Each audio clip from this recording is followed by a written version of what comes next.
Hi again then guys, and welcome to another Forza Horizon 3 top-end speed build. This time we're going for one of the quickest super saloons in the game, the Mercedes E63 AMG. Relatively understated as far as the visuals go. You can tell, of course, that it's an AMG, but at the same time it's not exactly that showy. It's got the tasteful AMG body kit and the rims with the silver detailing, but it doesn't look crazy. It's not big and well, it is big, but it's not shouty like some other super saloons can sometimes be, like your Lotus Carltons, for instance, or the Holden GTSR, that kind of thing.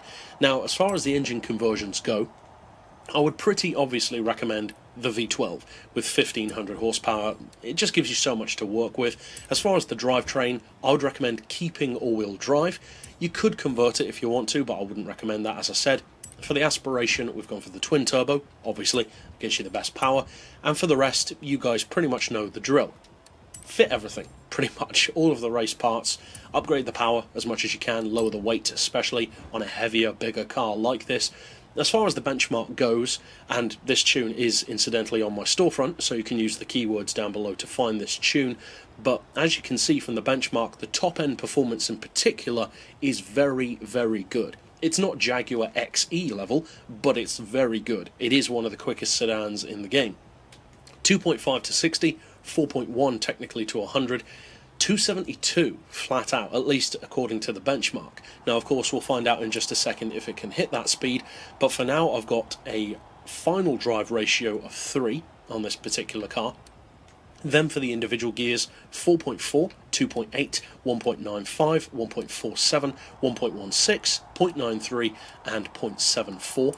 Then for alignment, as I usually would, I've got neutral camber, neutral toe. You can give it some camber or toe if you want to, of course.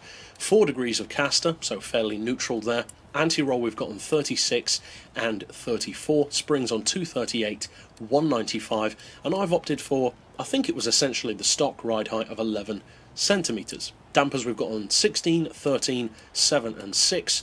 Aero doesn't apply for this one, and for the diff I've opted for 100% on the acceleration bias, 0 for the deceleration bias, and a 70% bias towards the back end. Now you could go a little bit more towards the back, of course, 75 or 80 if you want it to be more tail happy, but you get a nice happy medium with the 70% between launch and playfulness. So as I said, this tune is on my storefront, but now of course let's actually take it out on the street to prove what it's capable of.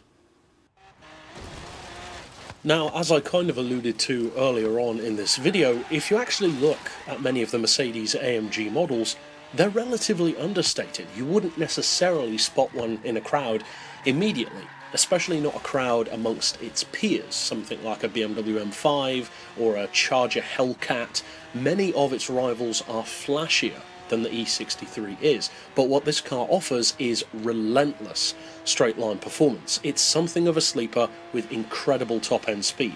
As you can see from this video, it can easily get up to 272. It struggles to go beyond that, even downhill, so if you want to mess around with, for instance, your final gear or even your final drive, then of course feel free to do so, that's the whole point.